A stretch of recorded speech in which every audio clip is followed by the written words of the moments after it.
The best players are often the worst coaches because the players that are incredibly good at what they do have never had to really think about how they get that good. Yeah, do you have like an example of that? So it's really hard if you see someone trying something you're not quite sure if it's the right thing to be doing.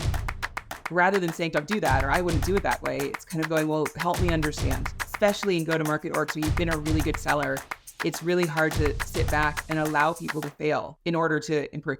So what are then the elements that you are playing with to set up that structure? If I were in a position again where I was kind of first leader into a new location, those are the two things: being thoughtful about a landing team, and then also...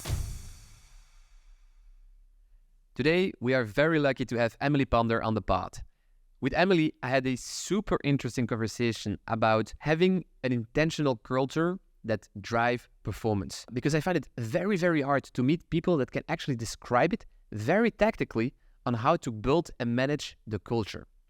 However, I felt like this was second nature to Emily. To actually quote her, "This isn't the squishy stuff like ping pong tables and freebies. This is well-designed incentives plans, transparent communication, and especially in tough times, and consistently demonstrating the values you expect to see in your teams." So in this episode of the podcast, you learn how Emily goes about building and managing an intentional culture, Emily's leadership style, and a couple of mistakes she has made while leading the teams at LinkedIn and at Front. So please enjoy my conversation with Emily.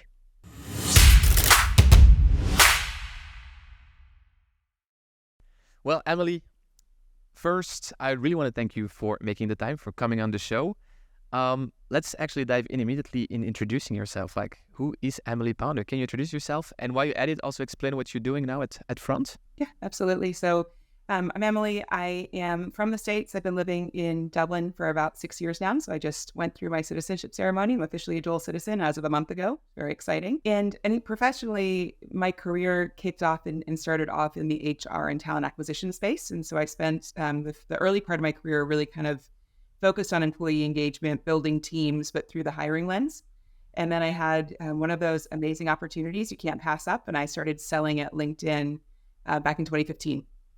And so that transition took me into tech and took me into tech sales. I've always had the goal to go live and work somewhere else in the world, and had the opportunity to move to Dublin with LinkedIn. So I took that move back in 2018 and have been just completely immersed in and obsessed with the cultural differences that you get to experience working, especially in a place like Dublin, where it's a bit of a hub for the international tech community. So that's the short version of kind of who I am and how I've ended up here. And about a year and a half ago, I left LinkedIn to join Front, and I'm leading the go-to-market strategy and teams for our EMEA efforts now. Interesting. What's the biggest cultural shock you have since you're now in Ireland? Do you know, of all the moves of my life, the hardest one, I'm from a 500-person farm town in Texas, and I moved to Chicago for college. That was the hardest of all of them. You expect everything to be the same, but it's just a little bit different. Everything's like 5% off of what you expect. So things like how the bin system works are super confusing, or like when someone's like, well, sure, yeah, well, yeah, that means like you're absolutely not going to do what they just said they would do. And so it's those small wrinkles of understanding the nuance of even language to be able to follow the conversation and kind of understand the context of what's happening. That would make sense. How about also being in contact with other markets in the EMEA region? Because I think you're leading the team now at Front for the EMEA region, right? I am, yeah. Redefining our ICP right now as well, but focused primarily on English-speaking countries because our team is primarily English-speaking. The first role I had in Europe, my team, I had 10 reps from 9 nationalities on one team.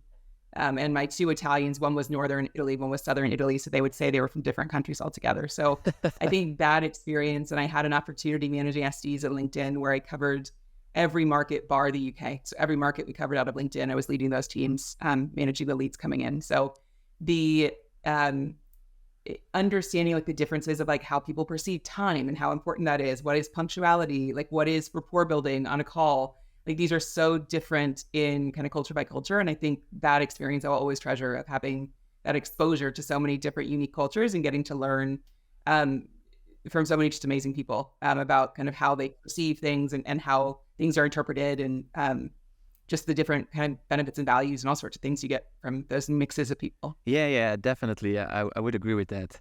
But that's actually interesting. Please introduce also a little bit more of the challenge that you recently faced at the Front, because you started there a couple of years ago. with a certain mission. Like, can you kind of briefly explain what that was? Absolutely. So when I started at Front, had expanded to Dublin, was the crux of why I hired and why I joined the team. We are an American company with French founders. So we've been around for about 10 years, headquartered in San Francisco. In 2018, 2019, we opened up an office in Paris. It's primarily an engineering office with some go-to-market motion there. And as we were going into the expansion mode, we decided we needed an office in Dublin to really take advantage of the talent pool here, because it is kind of where you're able to pull people from all over Europe to come and work and represent your company. So when I started at Front, we were still in that, it was before the tech bubble had its moment. I don't know if you want to call it a burst or whatever happened in the last year or so, but we were still in the focus on growth at all costs. And that was what was the measure of success for an organization. We're a Series D pre-IPO company. So we did our last round of funding in June of 2022. That put us at a $1.7 billion valuation. So one of a handful of unicorn valued companies, one of only, I think, 10 or 11 with a female founder. So it's like very exciting stuff. But very quickly, we decided to open up Dublin. We had hired ahead of needs. So we'd started, our first hire was an SD. I was here about 6 months after our first hire started. So there were no leaders in Dublin at that point. We'd hired the entire team, and then myself and another manager came in at the same time on the same day. It was such a blessing. And so we had to build an office, build a culture. But our first week we were in Paris with the team there, and our second week we were looking at office spaces in Dublin. So it really was a straight into it, and we were starting from scratch on how do you build a culture and how do you build an office when we're physically, I keep saying we're literally and figuratively on an island over here. We're so disconnected from headquarters in San Francisco. We don't have any hours of business overlap. So how do we make sure that we're being connected to the overall organization, and we're able to represent kind of the European point of view, and we're able to get the support we need, but be able to add value to the company at the same time? Maybe to start off with the statement that you said, we had to grow at all costs. And then all of a sudden you had to shift because of the economic situation. What of impact did it have on you guys? I mean, it was a huge impact. And I think every company in our situation kind of went through this same thing. I think most pre-IPO companies had to kind of take the medicine and understand the shift was from, growth was the measure of success. That was what would build your valuation. And that moved to sustainable growth and moved to the focus on profitability, which means the idea of we're going to double the size of the team in the next 12 months, just doesn't make sense anymore. So it's looking at slower, more sustainable growth now. And so we've gone through layoffs, we've gone through resizing, and we have retooled the team to be more sustainable in how we're looking at growth overall. Smart frugal is the term that we use. We're being quite efficient with how we're spending now. And I think it's the right thing for the business, quite frankly. We're in a really healthy place. We've got a long runway as a business where we've made the right choices. But when a whole team's new, and very quickly, you're having to reduce the size of the team. You're having to shift the focus of the team. That is when we talk about the need of having a culture that drives performance. I think that has really stood to us, and some of the choices that we intentionally made early on is what has helped us navigate through this and to be able to continue delivering and keeping the team intact. We haven't seen any voluntary attrition throughout this whole period, and we're seeing really positive signs of rep performance as well. That's impressive. Because also to circle back to something that you said earlier, you had to build a team, but it wasn't really clear where to start. You had a team in San Francisco, all right, you had some engineering team in Paris, but then you have to make it happen in Dublin. So how did you guys try to find a way to navigate that chaos, things that you could, get your hands on in terms of finding a playbook or having the right conversations to be able to construct that team? Or was it just by actually doing it that you discovered, the best way to approach it? Yeah, we were in a unique position in that our team in the US had made a lot of the hires before the leaders were hired in Dublin. So the team we have today, there's only one person I've hired.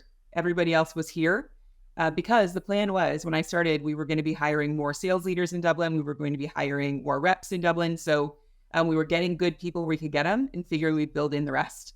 And then everything came to a slowdown. So we paused hiring, then we kind of restructured the team from there. And so the real challenge was, how do you take a team that has been working remotely?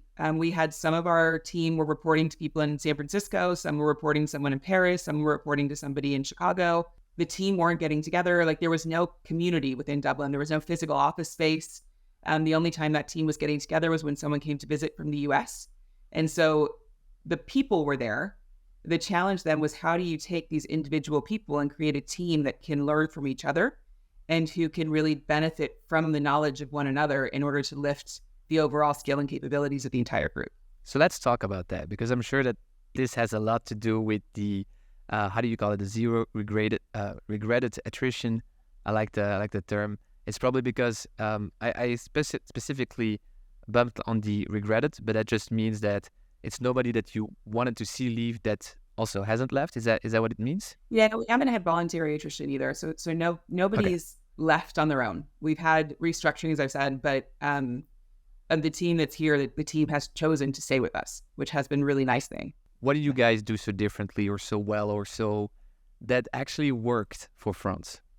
What can you share? Yeah, it's like the little bits of magic, right? It's hard. And I think when you talk about culture, it's one of the hardest things to make real. It's something that people tend to think about it as this thing that has happened, or you think about like the free meals and the ping pong tables, and like those are benefits and perks. But the culture is really, how does it feel when you come in to do your job every day? Does your manager trust you? Do you feel like you're contributing to the overall business? Or do you feel connected to the business as a whole? Do you feel ownership of your own success?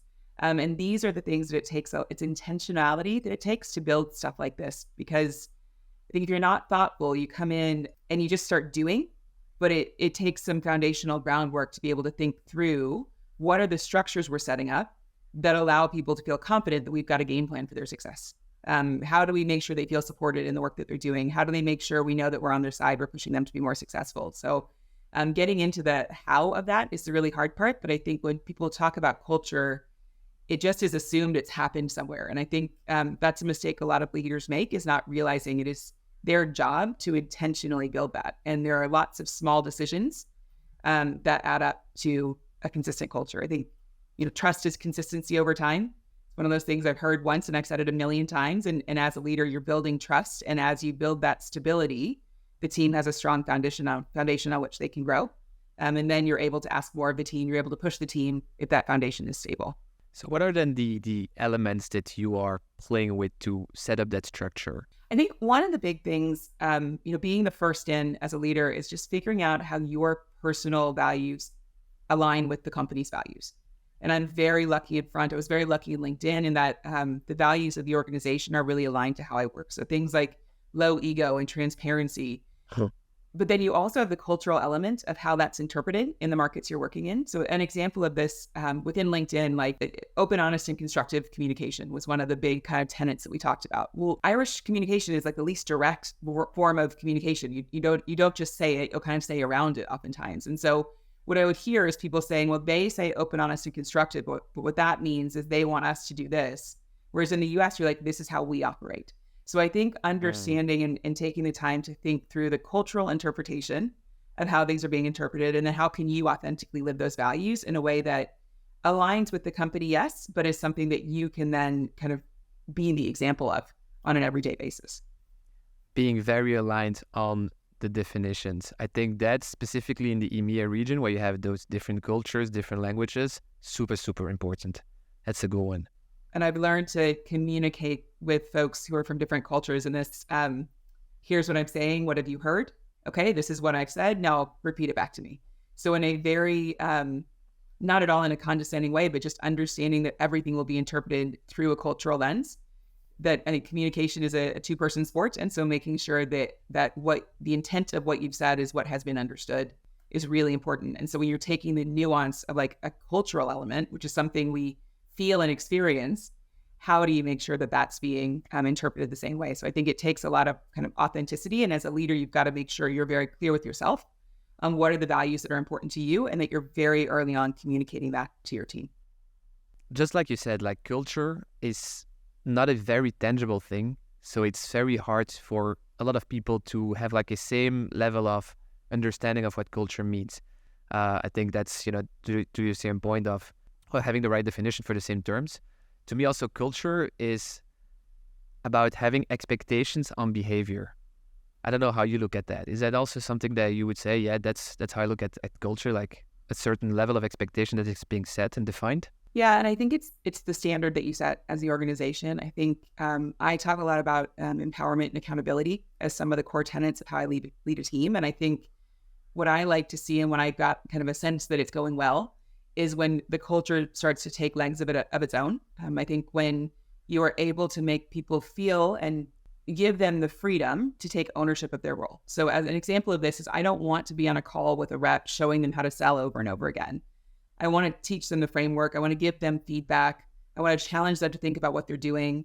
I want to see them be successful. I want to see them fail, and I want to coach them through the failure. But when you allow somebody the grace to learn, the success is theirs, the success isn't yours.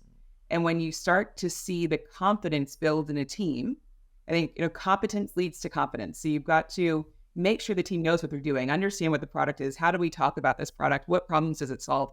The competence is important, but then the thoughtfulness of letting somebody own their own success allows them to take ownership. They can then teach other people. They feel proud of what they've done. And these are the ways you start to elevate that experience of how does that culture come to life, and how do I feel that I'm a part of what's been created here.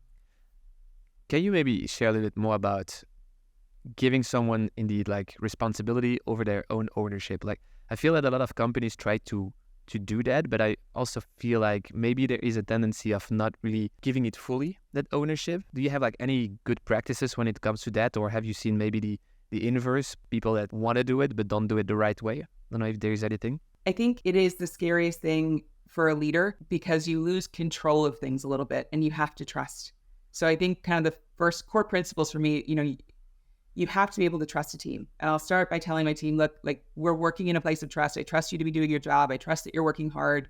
If the trust gets broken, that's something we have to work on together. But I often have to challenge myself to remind myself that that's what I've said, and it's what I mean, and it's important to me. And so it's really hard if you see someone trying something you're not quite sure if it's the right thing to be doing.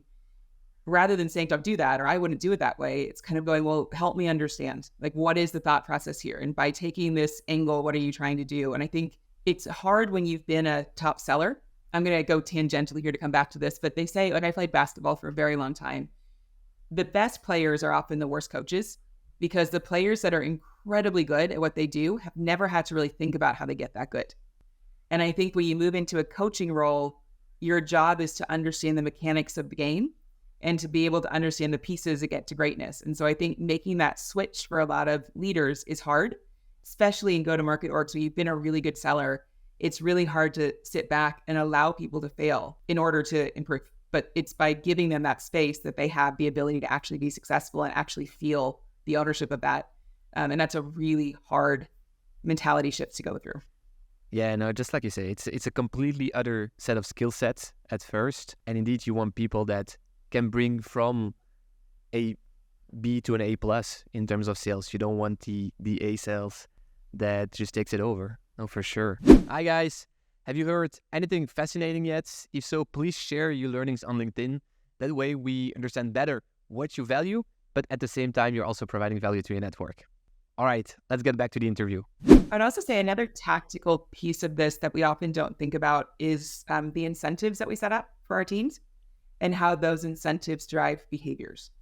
And I think understanding the way that reps think allows us to really set up incentives. One of the things I say all the time is we just can't create situations where we encourage reps to lie to us. And it sounds very straightforward, but sales organizations do this all of the time. And I think we like to think that, sales reps are going to be doing what's best for the business overall. But if we're paying them in such a way that what's best for the business and what's best for them kind of branch off from each other, we're going to create a situation where the behaviors that we're incentivizing, the culture we're creating, is to say one thing, do another.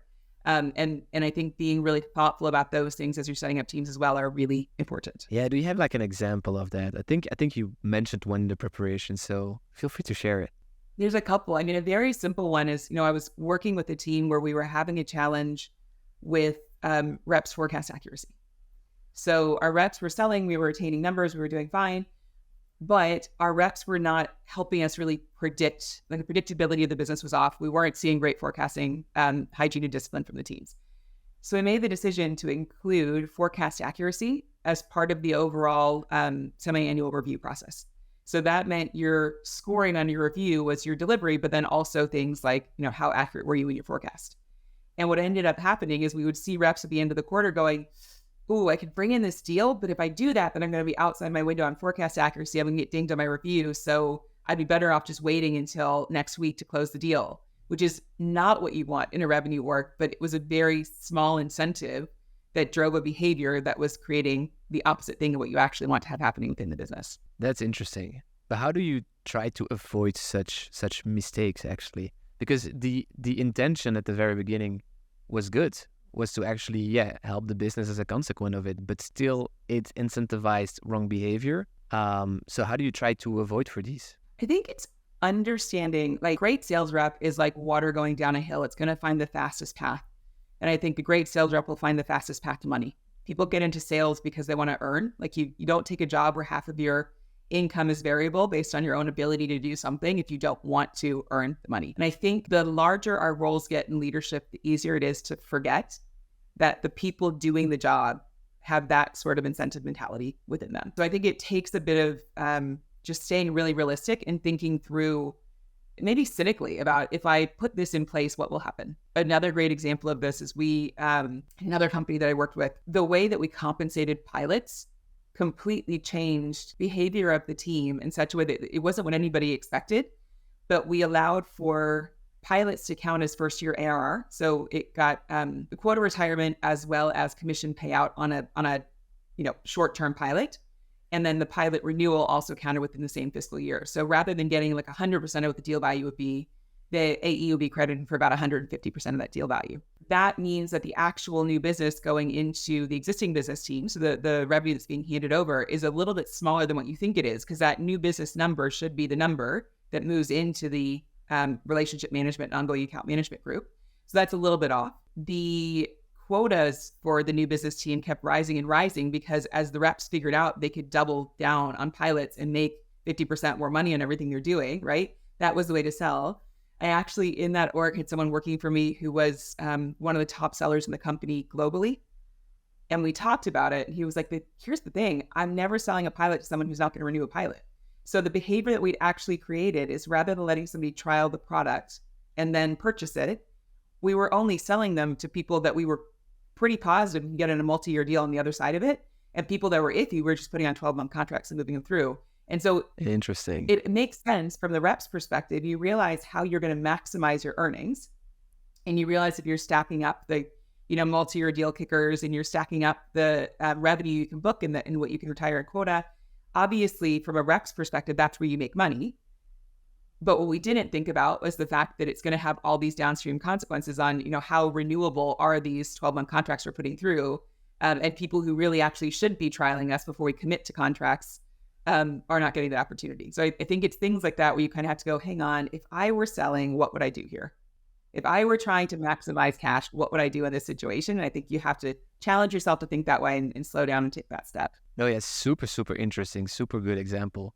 Do you think it is also an idea to actually, I'm not going to say split test, but also have like a new compensation plan that you want to test out, or do you want to roll out, maybe test it out first with maybe, like you say, like the highest performers in the team, because they actually might, be inventive, be creative with the model you would like to roll out. Is that maybe something that you would recommend? Or I don't know that I would test it with them, but I would get their feedback, because I think, especially with sellers, everybody wants the fair opportunity to succeed. So if you have people on different compensation plans, you're going to get some sort of weird competition or some sort of weird feeling of like not having the same chance to earn. But I think if you're able to establish that trust, so I'm not asking you these questions to understand what what could go wrong. I'm kind of asking to help you get a new perspective. And if you can sit down and have that conversation, and your rep trusts you enough to be able to be honest with you, it allows you to get to a place where you can get that perspective without having to, get your finance team to agree to a certain set of, comp plans and those sorts of things without being sure it's what you want to roll out. Yeah, I think that would be like a good thing indeed, to just have that conversation with them, but not split the team for that. I can also imagine that the role of the leader when you're trying to build like a high performance culture, like you did at Front, is like super, super important. So I think you already kind of touched on it a little bit, but can you explain like how intentional were you about creating and preserving that culture? Very intentional. I think this goes back to, the early part of my career was all around employee engagement and around being, on the HR side of building a culture. And you're kind of on that side of the business, you're coaching leaders on how to do it. And now I am the leader, right? So you're kind of going, how do you apply those lessons you've learned over a career to be thoughtful about how you come into a team? From the jump, I kind of talk to my team about what they can expect out of me and what I expect out of them. I operate in this mantra of, there should be no surprises. I think people want to be able to come into work and understand what they need to do in order to be successful. And they want to know how they're being measured. They want to know what's expected of them so that they have a chance to succeed. And if you're always moving that goalpost, it's really hard for them to optimize for what you need them to do. So I think one of the things I'll say all the time is you've got to slow down to go fast. You've got to really slow down and think about, if I take this set of actions, what will happen? And I think as a leader, thinking, a quarter or two ahead of where you are, thinking through what are the habits I want my team to build now, so that you're able to, again, set those foundations that you're able to accelerate when it's time. I like what you said, that's really thinking, what are the habits that my team should actually try to build? Hi guys, on May 16, 2024, we are hosting the We Are Sales Conference. Our ambition is to make this event Europe's best and largest conference on sales leadership, where we learn, discover, and debate cutting-edge practices by leaders who have been there, done that. Again, May 16, 2024. Make sure to block the date in your calendar. All right, let's go back. Can you go a little bit deeper on that? Like, what are the habits? What exactly are the habits that you're trying to look in your team? Yeah, like from a revenue side, I think we are relatively new in Europe and we're figuring out how to sell here. So what I want is a curiosity. I want people giving feedback on decisions we're making. I want people sharing what they're seeing in the market. So I think creating a scenario wherein it is easy and regular that we're sharing those sorts of insights is really important. And so being thoughtful about how do you then structure a team meeting, as an example, so that you have space on a regular basis. You're asking those questions on a regular basis. You're celebrating people who share difficult feedback to share. I think those are the sorts of things that can reinforce. It's not a one-time thing. It's not an email saying, what do you think about this decision we've made? It's how do we enable the conversation? And as a leader, are you willing to hear someone tell you that you've been wrong and you made a wrong decision? And how do you take that, listen to it, ask the questions to understand that, and then implement changes based on that? Look, I like that. And I also asked that question because, again, to come back to my definition of culture, like expectation of behavior, I think that creating those habits is also somehow, coming back to that point of creating an expectation of behavior. And also because I also think it was funny to talk about compensation and remuneration, because it's about incentivizing behavior.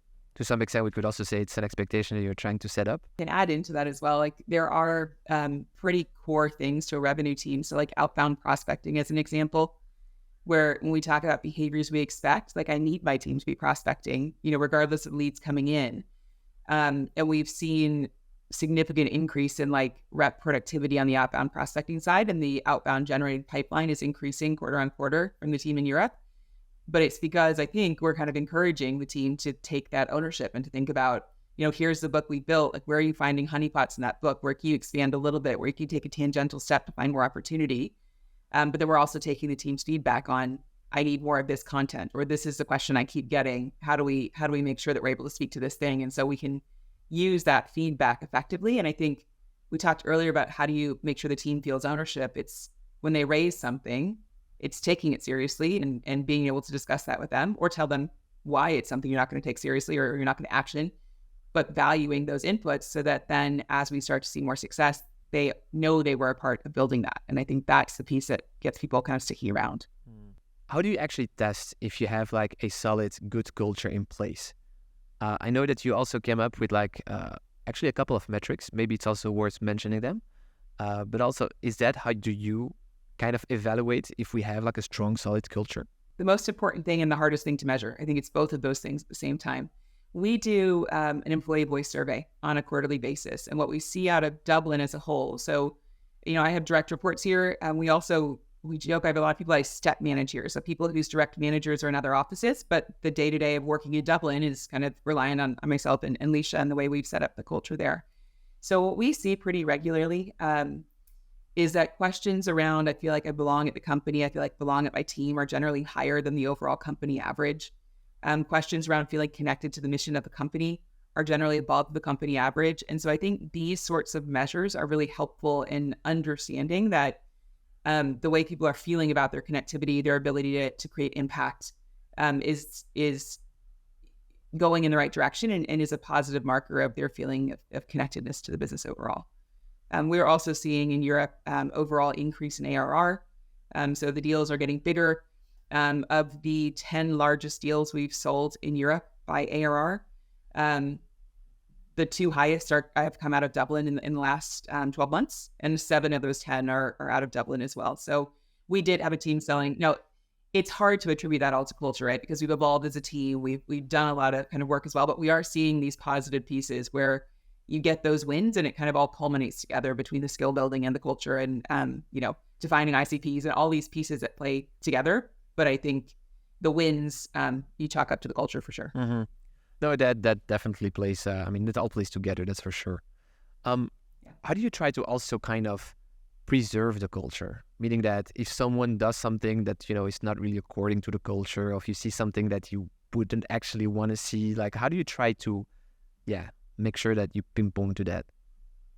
I think you have to talk about it. I think one of the leadership things that I've heard over my career that has really stuck with me, at LinkedIn, we talked a lot about compassionate leadership and really determining like what is sympathy, empathy, and compassion, and they're very different things. So the analogy that we use to talk about it is if you're walking down the street, someone's got a giant rock stuck on their leg, they can't move. If you're being sympathetic, you're going to sit next to them and tell them, you're so sorry this has happened. This is such a terrible thing. If you're being empathetic, you'll lay down and go, oh my gosh, I can imagine how much that would hurt. If you're being compassionate, you'll probably walk right past, get a tool to get the rock off of their leg. So it looks like the colder option, but it actually solves the problem. So I think when you think about compassionate leadership, it's being able to address those challenges head on.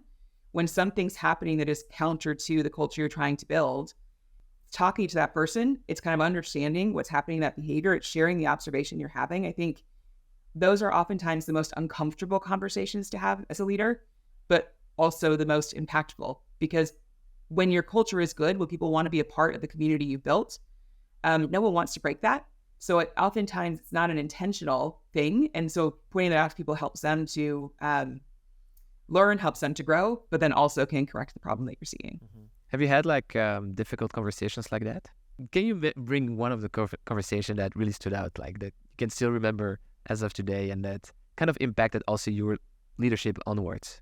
Yeah, absolutely. And I think earlier in my career, there was somebody on my team, we ended up terminating his employment. He was a really great guy. He has the huge passions outside of work that were really important. He hadn't been in the tech space long. He wasn't learning the job very quickly. There were some behaviors that were kind of uncomfortable. It wasn't working. I had the conversations with him. We put him on a behavioral plan. Like it was in my mind, I had communicated clearly what was coming. And then when we moved to termination, he was shocked that it hadn't happened. Like he was absolutely surprised. And I was surprised that he was surprised. And it was the worst feeling I think I've ever had as a leader.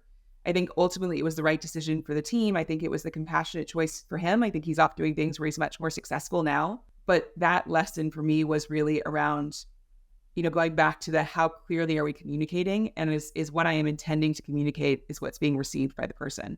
And so having those difficult conversations and saying, look, if this isn't corrected, your job is at risk.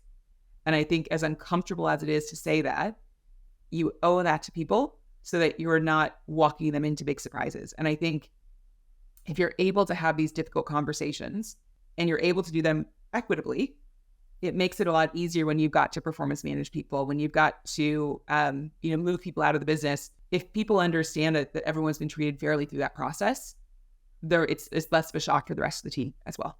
How much can you actually also shape culture through processes? Because that I would also think, is linked. I mean, nowadays you have like the PIP, right? Performance Improvement Plan, to actually try to make clear that, we are expecting some types of actions, behaviors, performance as a consequence of that. If not, then maybe this is not the place for you. And so with that, I think you can, erase that element of surprising. Is that then something that actually, could indeed help with culture? And could you try to look at processes as a way to shape culture in so many different facets? 100%. And I think performance management is a great example of this. And I've got a lot of friends working at different companies, right? So there's a friend of mine who's a revenue leader in another organization, and they've rolled out a process by which they're kind of putting the bottom certain percentage of performers on PIPs on a quarterly basis. And that has eroded the trust in a crazy way with the team because they're very unclear on what's expected of them to stay out of PIP territory.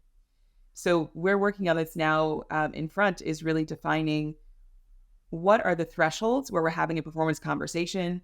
What are the thresholds where you're kind of moving into PIP territory? And I think having that open and available so that reps understand that they're knowing, if you're coming in before, under 50% a quarter, you know that you're going into a performance management conversation, but it doesn't feel like it's unfair. Like you know why it's happening and you know that is the consequence. And so it makes it a lot easier as a leader to be able to say, look, here's the threshold. We have to beat that. I want to help you beat that. It lets you be able to kind of advocate for your team. It lets you be able to coach your team. It gives you a goal to work towards. It's a much healthier way than having this kind of nebulous, if you're not good enough, then you're going to be out of PIP. And that's a really hard thing to manage too. And it's a really hard thing for a rep to feel secure within. If you would have to describe your company culture or really the culture that you are trying to build at Front, maybe you have built also at LinkedIn, like how would you describe it? For me, it's a culture of ownership.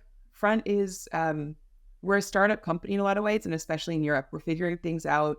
Things change regularly. There's a bit of trial and error going on in a lot of different aspects. And so for me, the team that I need to be successful here is a team who enjoys a challenge, who is not afraid to speak up, who can think critically, who's able to kind of look at a problem and think about it from different angles, and who enjoys the challenge of building towards success. So for me, that comes through, and I think I mentioned this earlier, in, empowerment and accountability. So are you empowering a team to feel ownership? And are they accountable to the metrics you need them to be accountable to make the team successful? How important is it to actually test for those in recruitment, in the hiring process? Yeah, I think designing a hiring process is the most, this was the core of the early part of my career, but thinking about what are you trying to test for and designing an interview process that gives you ways in which you can test for those skills. I think it's really easy, especially in sales. Like salespeople and recruiters are the hardest people to interview because the whole job is like making people believe something and buy off of you, right? Like that's the whole gig. And if anyone's half good at that, it's really easy to look really good in an easy interview. But being thoughtful about, as an example, we just ran a process hiring in Dublin. And so we were looking for sales development reps. And we were thinking about, what is important in this role? So a lot of their communication with prospects is written. And I wanted to make sure that written communication skills were very clear, very succinct, very direct. They're doing qualification calls. So how do we test, and these are entry-level candidates, how do we test they have those skills, even though they may not have done the job before? For me, I was looking for these kind of cultural elements on, can you speak to power? So are you able to challenge people in positions of authority, which for me is important because I need a lot of eyes thinking about fixing the problems. Don't need people that are just yes men that'll say, yeah, that's fine. And then, but no, that it's actually a mess. We're looking for people that can work in a team because we've built something special. I want people that can, contribute to that. People who are interested in learning, interested in being challenged. So we designed a process, which in the first step was a written exercise that you could, the questions were easy enough to answer, kind of a basic understanding of the job. But then what we were really looking for is how strong is the written communication. Step 2 was a mock call, but we gave people the answers. We kind of gave them the framework we wanted them to use. We gave them things to listen to get ready for it. So the test was, can you prepare for this? And are you able to follow a structure to lead a call? And then we add a layer where we have candidates reflect back on the call they had. So rather than just running a qualification call, you're looking for things like, what do you think are the biggest risks to the business that you just spoke to? Where do you think the biggest challenges would be if they don't fix this problem? What you know about our company, how do you think we could help? So you're testing the critical thinking skills that come along with that. You're not just going to tick the box, they can do a qual call. And then the in-person interview, we just designed a series of questions to test around these skills and to kind of ask people for examples of how they've done this in the past. Could have been, when you're caddying at a golf club, or it could have been when you were in a similar role somewhere else. But thinking about, not just has this person done the job before, therefore they'd be good at this job, but like, what are the important elements to me and how do you put those together to design a process that you really test for those things in a consistent way? Hi guys, I quickly want to let you know that we are doubling down on this podcast, and by so doing, we are looking for the better revenue stories out there. So if you like what you hear, please give it a like or a follow. It is a simple click on a button, but that click would mean the world to us. All right, let's go back. I just want to circle back to what you said also earlier when you described the culture. You mentioned a lot of things, but you also mentioned like empowering and accountability. Obviously, I would agree, like super important. But again, like something we mentioned earlier, like I think a lot of companies want to have that in place, want to have empowered employees, I mean, team members that are also accountable. You already touched on the empowering. Like you said earlier, sometimes you want to say something or you think something differently, but you will have to trust a person. So you have to take distance of the matter. But about that accountability, like, can you describe that a little bit more? Like, what does that mean? How, yeah, is accountability part of the culture at Front? So I think it goes back to not moving the goalpost for people. So what do you expect them to get done? And this, again, it all builds on itself, right? We're thinking about what are the KPIs that are important? And are those KPIs aligned to the behaviors you actually want to drive? So an example is if you say, I need you doing 100 outbound activities a week. Well, anybody can log 100 outbound activities a week, but are we really getting the results out of that? So what are the things you want to be measuring? What are the KPIs? What are the measures? What are the things you're celebrating that if people do those things regularly, it will put them on the path to success? And being thoughtful about how do we measure those? How do we question those? And what are the things that are actually, the inputs they can control that would lead to the outputs that we want as a business? And then being consistent. And if you say, I'm looking for outbound pipeline builds on a weekly basis, I want you covering, your entire book of business should have some sort of contact on it within each quarter. Making sure that you're following up on that. So you can't say it once and expect it to happen, but like, how are you reporting on that in weekly team meetings? How are you reporting on that at the end of the quarter? How are you celebrating people that have done it really well? How are you asking for people's input on why it's a challenge to get there? But making sure the conversation is consistent so that it's not something that you've said once and then we can just ignore that, it'll go away. We'll focus on the other thing we want to focus on. Yeah, I think that's just a standard thing when it comes to culture. I think repetition, you cannot ever repeat something enough, thinking. So I think so. For sure, that's an important one. I would also think that in sales teams where you have that drive, that competitiveness inside the team, it's not always easy to create like a culture of transparency where everybody can share his win and losses with one another. So how do you try to make that happen? You've got to set up systems where one person's success does not lead to failure for another person. And it's being really thoughtful about things. How do you route leads? How do you route opportunities that are coming in? How do you ensure that everybody has an equitable chance at being successful? How are you transparent about that with the team so that they have a chance to question it if they don't agree with it, but they also understand, it's always going to be a little bit of luck of the draw. But if you're consistent with the opportunity for people to be successful, you're very careful about being consistent about what you celebrate. So you don't want to say, great job, Dylan, you're so good at this. And by highlighting one person, if there's a lot of stuff they're doing you're not seeing, you're also celebrating all the stuff that is unseen. And so being really thoughtful and direct about, great job with this specific thing. I really like how you did that. You're able to really be consistent, and that allows for the team to understand like the rules of play. What are the things that leadership is looking for, and therefore what should they be working on to kind of raise together the bar of how the team works. What do you think that sales people actually want to have from the team, from the leader? Is it somehow recognition? Is it just that they want to be high performers? Can it be so many different things at the same time? Is it different for everyone? It's different for everyone. I think one of the tactical steps I take when I start working with a new team or a new group is I'll have, when I'm early days, so before I've done anything, before I've made any decisions, before I've applied anything to the team, I'll take about an hour with everybody and go for a walk. And just talk about what motivates them. Who is the best manager they've had? Who have they enjoyed working for the most? Is recognition important to them? I mean, really understanding each individual is a little bit different.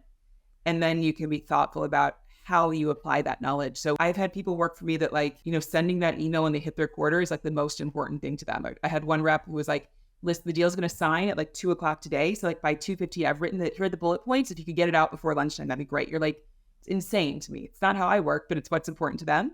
And there are other ones who are more interested in making sure senior leadership knows what they're doing. And so putting them on projects or giving them these chances to stretch into assignments is more important. Other people are just super coin operated and want to be left alone to make money. And so understanding what are the things that really intrinsically motivate somebody is important. and then thinking through, how do you bring that to life for them in a way that is important to them. I like that. I 100% like that. Do you think that everyone has like that level of self-awareness though? Is it clear for everyone what they want or what they like? No, but you've got to ask good questions to get a sense of it and pay attention when you try stuff. So if you forget to send somebody's quota crosser email and they're mad at you, like, what happened, then next time, that's not something I can forget to do. That actually matters to them more than they thought that they did. Right. Yeah, that's for sure. All right. So maybe can you share like, your biggest learning so far? I think you have been like at the front for about 2 years now in that new role where you have to rule that new team from scratch. In the middle of that economic crisis, if I can say it like that, like what were for you like the biggest learnings? I think if I were doing it again, there's a couple things we would have done differently. I think it would have made it easier for us if we'd moved somebody over from the US early on. So I think having a frontline manager or having like a senior rep, we eventually did move someone over, but the team had been here kind of without that for a while. I think I was very lucky in this case in that I had worked with some of the senior leaders at Front previously. And so I had that network already in place. If I didn't have that, I think we would have been much more disconnected from the team overall. So I think having somebody who understands more of the kind of global culture of the company, who understands very tactically who to reach out to when something breaks, like who do you get in touch with when something isn't working properly? Those are the hard things to do that can really frustrate people that you wouldn't think about if you're in a headquarters location. The other thing is getting senior leadership over more frequently and more consistently with the team. And I think being thoughtful about those visits and creating opportunities for connections and not just doing, we're working out of the same office and we're doing an hour-long Ask Me Anything, but setting up and our CEO came over recently. She's a ping pong fanatic. So we did a happy hour at a ping pong thing. She was just destroying the whole team, but it was a shared experience that they had, which is a much more comfortable thing to do than to kind of sit around and talk about business. And that makes it a lot easier than to have those conversations. So I think if I were in a position again where I was kind of first leader into a new location, those are the two things: being thoughtful about a landing team, and then also making sure that we're very, very intentional about senior leadership connection early days.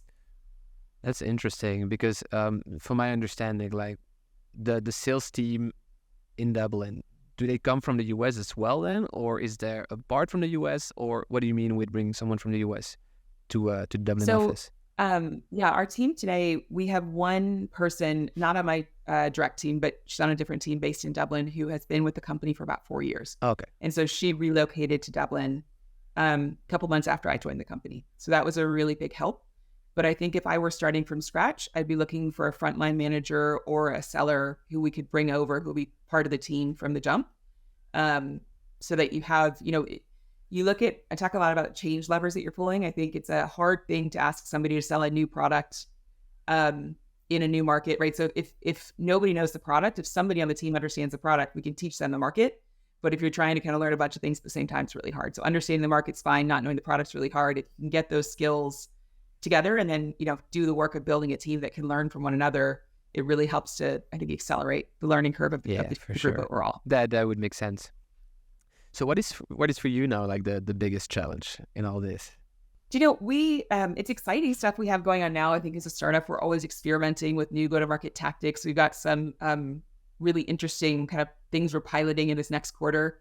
We're also bringing on a marketing agency for Europe specifically. Our marketing team is run out of the US, and we're getting a lot more kind of localized in how we're thinking about go-to-market in Europe. So I think what I'm enjoying right now is we've done the hard work of building the culture. That flywheel is kind of working, and the team's taking it on kind of on their own. And so things are happening that I'm not having to really be involved with, but we've done the foundational work. And now as we're rolling out these kind of go-to-market trials and pilots, we're bringing in kind of new marketing focus. We're asking the team to do new stuff. It's pretty exciting that we're in a place where the team is receptive to all of that. I think I'm quite confident and hopeful that we see a huge acceleration in our business after this quarter, given all the kind of the work we've put in and the big steps we're taking right now. Let's go. I hope to see that as well. Yeah, cool. Emily, we are unfortunately reaching the end of this interview. So thank you so much for doing this, for coming on the show, for sharing your experience, your knowledge. Super, super interesting stuff. Definitely, some cultural element that we can all learn and embrace for sure. Is there a way that you would like to use this platform for? Maybe you want to do a call to action for Front, for yourself, anything you want to use this platform for? Yeah, I think we are always networking and talking to folks. We're not hiring right now in Dublin, but we will be hopefully soon enough. I think also, I'm always looking to connect with other sales leaders who have done this international journey, who have kind of played the role of a voice of Europe to other folks. So I think for us right now, we're focused on selling, focused on kind of working with our core ICP and really building the skills and competence of the team and making sure we're being thoughtful about taking in all the learnings we can to make sure we're doing this in the most effective way. Awesome. So it's Emily Ponder, and probably on LinkedIn will be the best way to connect. Exactly. Yeah, absolutely. Awesome. Well, Emily, once again, thank you so much for coming on the show. And I wish you nothing but the best with Front. Thanks, Dylan. So nice to talk with you. Take care. That's it. We've once again reached the end of an episode. I just really appreciate you all spending the time. If you like what you heard, don't forget to subscribe to the podcast. And until next week with a fresh new episode.